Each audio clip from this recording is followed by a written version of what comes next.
औज़ुबिल्लाहिमिनश्शैतानिर्रजीम बिस्मिल्लाहिर्रहमानिर्रहीम। Introduction to software development में आज जो हम टॉपिक डिस्कस करेंगे वो है यूएमएल डायग्राम्स में है sequence diagram for drawing a shape. Sequence diagram में हमारे पास मल्टीपल सीक्वेंसेस होते हैं कि एक काम के बाद अगला काम परफॉर्म होना, ठीक है।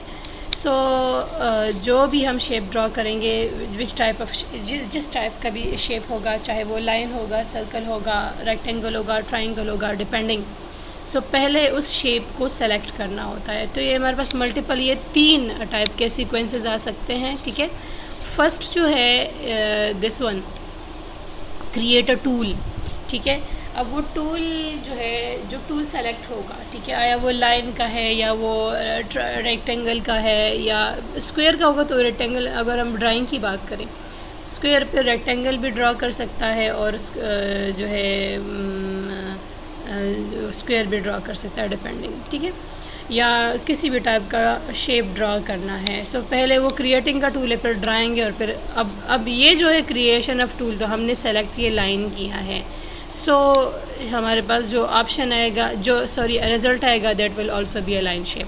If here we select the line the square shape, then here we will have the square और रेक्टेंगल शेप। अगर हम स्क्वायर सेलेक्ट करेंगे तो रेक्टेंगल और स्क्वायर दोनों बन सकते हैं। इफ़ वी सेलेक्ट सर्कल, तो सर्कल में सर्कल भी ड्रॉ करता है और वो एलिप्स भी ड्रॉ कर लेता है, ठीक है। तो फर्स्ट ऑफ ऑल यहाँ पे तो ये 3 स्टेजेस हैं, क्रिएशन ऑफ टूल है, फिर ड्राइंग है, एंड देन द जो शेप बन के आ जाता है, ठीक है। तो फर्स्ट स्टेप पे हम करेंगे यहाँ पे ये स्टार्ट से लेके एंड तक जितने भी हम, जब तक वो हमारे पास सेलेक्टेड है, इसलिए इसमें ब्रेकअप नहीं आया, जब तक वो टूल सेलेक्टेड है लाइन का।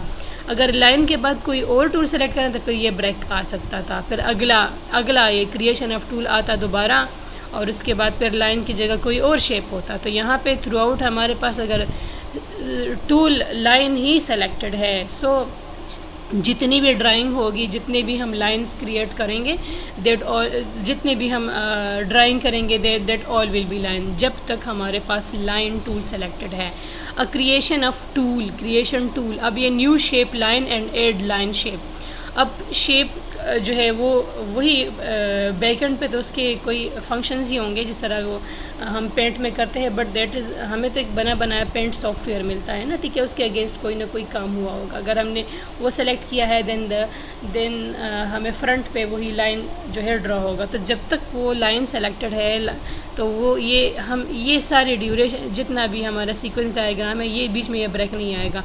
सपोज़ अगर हम कोई और शेप सेलेक्ट करना चाहें तो so this sequence will be breaked, और फिर उसके बाद हम नया creation of tool and then new may be circle shape and add the circle shape, ठीक है। सो हम अब यहाँ पे सिर्फ लाइन की ही बात कर रहे हैं।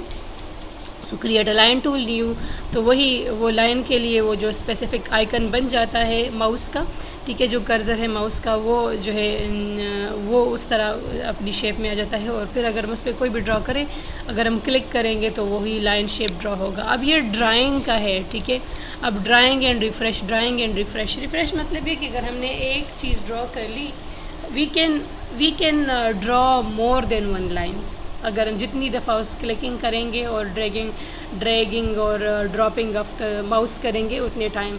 अगर हमने अब ये सेलेक्ट तो है, ये थ्रू आउट सेलेक्शन, यहाँ पे ये बता रहे हैं through out the selection, through out the working of that, जब तक वो सेलेक्टेड है, वो दोबारा कोई और टूल सेलेक्ट नहीं हुआ। तो जितने भी लाइंस ड्रॉ होंगे, जितने टाइम ये होगा, ड्राइंग जितने टाइम भी होगी, जितने 10 दफ़ा ड्राइंग है तो 10 लाइन्स वो होंगे, ठीक है। तो रिफ्रेशिंग का मतलब है कि एक लाइन तो ड्रॉ हो गया है, फिर अगर अगला लाइन ड्रॉ होगा, डिपेंडिंग, ठीक है। तो ये सिलेक्शन हो चुकी है, और फिर ये ड्राइंग अब वन टाइम ये हो गया, एड लाइन हो गया, वन टाइप ये टाइम ड्रॉ हो गया। फिर अगर refresh again, then second draw, third draw, वही जो फंक्शन है बार बार कॉल होगा। और जितनी दफ़ा ये कॉल होगा, जितनी दफ़ा हम क्लिकिंग करेंगे, ड्रैग एंड ड्रॉप करेंगे, उतने ही लाइन शेप होंगे। यहाँ पे ये पूरा ये 1 2 3, अगर ये 10 टाइम भी हो सकता है लाइन शेप, बिकॉज अगर हम 10 टाइम इसको रिफ़्रेश करेंगे।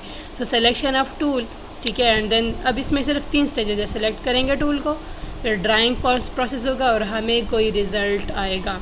अब रिफ़्रेशिंग जितने टाइम 10 टाइम रिफ़्रेश होगा then we will have 10 time the line shapes, ठीक है।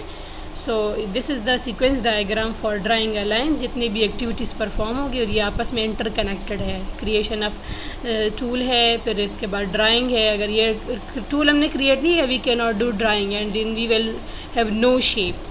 और ड्राइंग तब होगा जब हम टूल सेलेक्ट करेंगे, टूल करके हम ड्राइंग करेंगे तो हमें कोई होगा। तो ये सारे प्रोसेस आपस में इंटर रिलेटेड है, ठीक है। तो first create the tool and then the drawing process, और जितने टाइम हम उसको रिफ़्रेश करेंगे उतने ही हमारे पास वो लाइन। तो ये थ्रू आउट द जितना भी हमारे पास जब तक ये टूल सेलेक्टेड है तो ये एंड तक वही होगा। अगर इनके इसके बाद अगर कोई और होगा तो इसी तरह का न्यू सर्कल शेप होगा, ऐड सर्कल होगा। फिर अगर जितने आप रिफ़्रेश करेंगे और ये बीच में ये ब्रेक अप आएगा, इस तरह ये ब्रेक आया है तो इसमें एक और ब्रेक आ जाएगा और ये दूसरा इस तरह का शेप साथ में नीचे कनेक्ट हो जाएगा। सो आई होप यहाँ तक आप लोगों को sequence diagram for drawing A shape समझ आ गई होगी।